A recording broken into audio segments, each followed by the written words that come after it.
Haleluya, selamat bersukacita di dalam Tuhan. Jumpa lagi di channel ini. Kali ini kita akan membahas Filipi pasal 1 ayat 3 sampai ayat yang ke-11. Apa sesungguhnya yang mau kita gali dari bagian Alkitab ini? Kita ikuti ulasan berikut ini.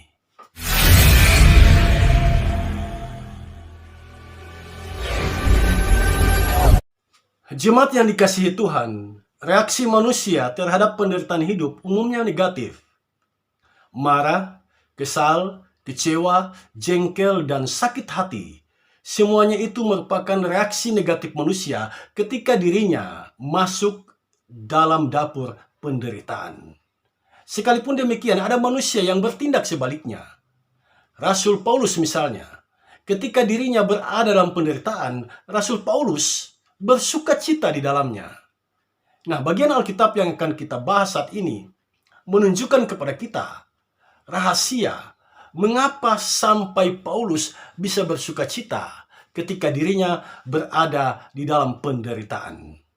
Sekalipun Paulus berada dalam penjara, Paulus tidak bereaksi negatif. Sebaliknya, Paulus berucap dalam Filipi pasal 1 ayat 3, "Aku mengucap syukur kepada Allahku setiap kali aku mengingat kamu." Nah, sekarang mari kita cari tahu mengapa Paulus bersikap demikian. Paulus mendirikan jemaat di kota Filipi pada tahun 49 dan sampai tahun 50 Masehi. Saat perjalanan pekabaran Injilnya yang kedua. Kota Filipi pada awalnya bernama Krenides. Krenides itu artinya mata air. Sebab Filipi yang berada di pedalaman Yunani itu memiliki banyak mata air. Jadi ini kota yang subur karena memiliki banyak mata air. Lalu mengapa kota Krenides kemudian berubah menjadi Filipi? Ceritanya adalah begini. Pada tahun 365 sebelum Masehi, Raja Makedonia bernama Filipus II menaklukkan kota Krenides. Dan kemudian dia mengganti nama kota itu dengan nama dirinya, sehingga kota itu disebut kota Filipi. Inilah kota pertama yang Paulus kunjungi di daratan benua Eropa. Dari kitab Kisah Para Rasul pasal 16 kita tahu, jemaat ini terdiri dari orang-orang Yahudi dan non-Yahudi. Melalui Epaphroditus, jemaat ini pernah menawarkan bantuan finansial kepada Paulus dalam melaksanakan tugas pelayanannya. Mereka mau membantu Paulus dalam hal pembiayaan. Nah, sekalipun ada orang yang begitu baik kepada Paulus, tetapi di jemaat ini ternyata Paulus juga mendapatkan tantangan yang luar biasa ketika misionaris agama Yahudi datang dan mencoba mempengaruhi jemaat untuk berpegang pada hukum Taurat sebagai jalan mendapatkan keselamatan. Akibatnya, ancaman perpecahan semakin terlihat. Perselisihan antara diaken Euodia dan Sintike memperuncing keadaan. Jemaat dilanda pergumulan yang hebat. Berita ini sampai kepada Paulus yang sedang berada di dalam penjara di kota Roma. Nah, bagaimanakah Paulus menyikapi pergumulan yang sedang dihadapi oleh jemaat di kota Filipi ini? Dari bacaan kita saat ini, kita menemukan ada dua sikap Paulus. Yang pertama, Paulus mengucap syukur. Perhatikan ayat 3. Kata mengucap syukur di sini diterjemahkan dari sebuah kata dalam bahasa Yunani, Eukaristo. Kata ini menarik sebab Ekaristi atau perjamuan kudus diturunkan dari kata kerja ini. Jika kita urai kata Eukaristo, ternyata merupakan gabungan dua kata. Eu artinya baik, charis artinya kasih karunia. Kasih karunia yang baik. Dari uraian ini menjadi jelas, dasar seseorang mengucap syukur, yaitu kasih karunia. Kita dapat menjalani kehidupan yang selalu mengucap syukur jika kita memahami kehidupan ini adalah kasih karunia. Setiap peristiwa, entah itu menyenangkan atau negatif, kita maknai itu sebagai kasih karunia. Nah, jika kita berpikir seperti itu, Kita sedang berpikir seperti Paulus. Dan pola pikir yang seperti ini mendorong kita untuk mengalami kemudahan, menjalani kehidupan yang selalu mengucap syukur. Sekalipun Paulus dalam penjara, dia mengucap syukur. Mengapa? Karena dia telah menaburkan benih kebenaran firman di kota Filipi. Dan terbentuklah jemaat di kota itu. Paulus juga bersuka cita, mengucap syukur kepada Allah karena jemaat tetap memelihara imannya dalam persekutuan di dalam Yesus Kristus.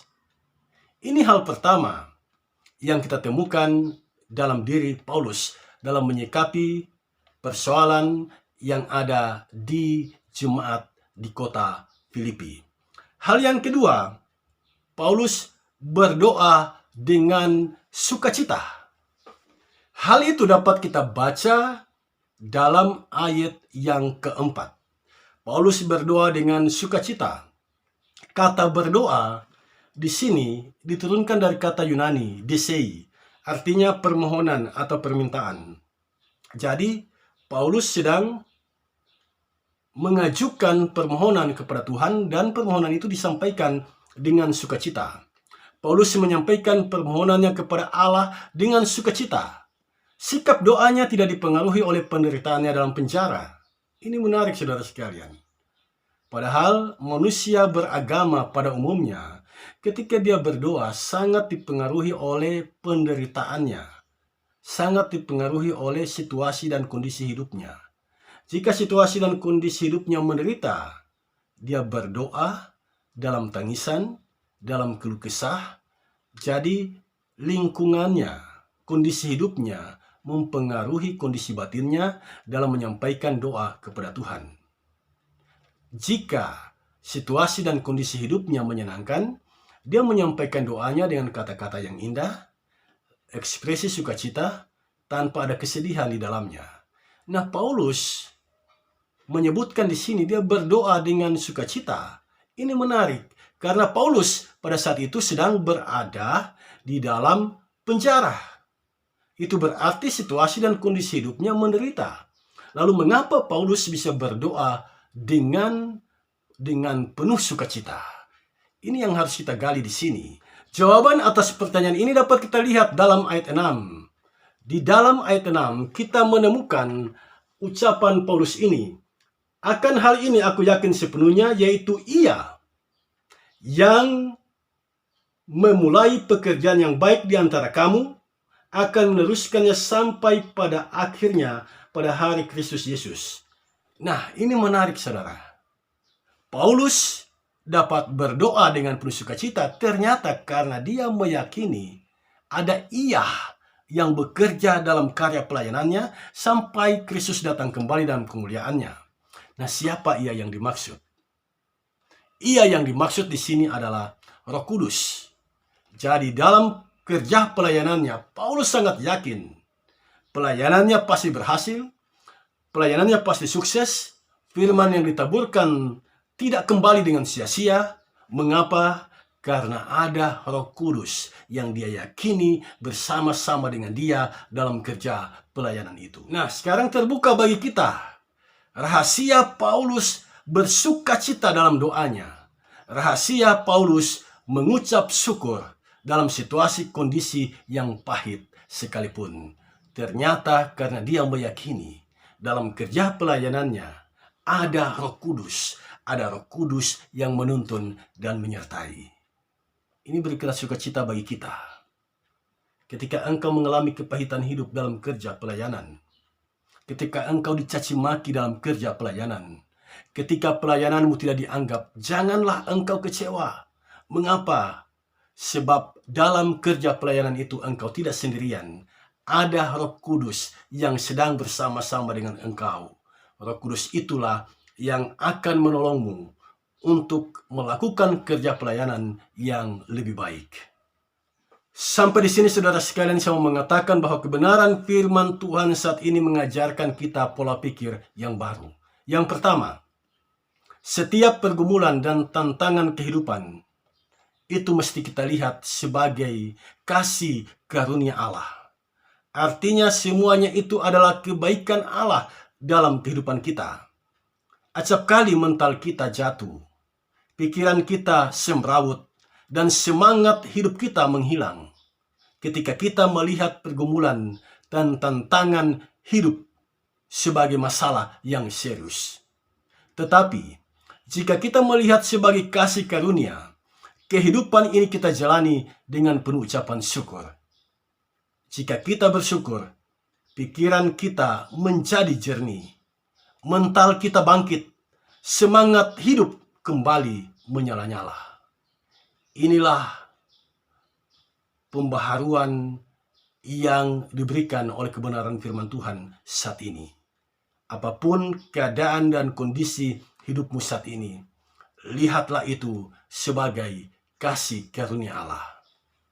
Yang kedua, doa kita acap kali berisi daftar permohonan yang panjang. Paulus dalam bacaan kita saat ini menyebutkan bahwa permohonannya hanya satu. Hanya satu permohonan Paulus, yaitu kasih jemaat makin melimpah. Pernahkah Anda berdoa meminta kepada Tuhan agar kasih jemaat semakin melimpah? Ini permohonan doa yang nyaris tidak terdengar di doa syafaat sekarang ini. Kita sibuk dengan permohonan praktis untuk memenuhi keinginan diri dan melupakan yang substansial, yaitu kehidupan dalam kasih di dalam jemaat itu. Saya membaca teks ini tiba pada sebuah kesadaran pengakuan dosa. Jarang mendoakan jemaat agar kasihnya semakin melimpah. Seharusnya kita melakukan itu agar dari hari ke hari Roh Kudus menolong jemaat untuk semakin melimpah dalam kasih. Itu hal kedua yang menjadi pencerahan dari kebenaran firman saat ini.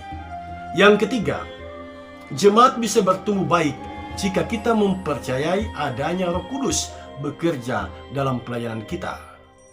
Artinya di jemaat bukan hanya pikiran dan tenaga kita kerahkan, tetapi juga keyakinan adanya Roh Kudus yang selalu menyertai kita. Inilah sesungguhnya pengertian sederhana dari Immanuel, Allah beserta kita. Dalam kerja pelayanan, dalam menjalani kehidupan, Allah selalu beserta dengan kita.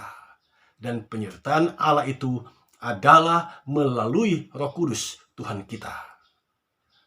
Berimanlah kepada Allah dan yakinilah bahwa dalam menjalani kehidupan engkau punya sahabat yang setia, yaitu Roh Kudus.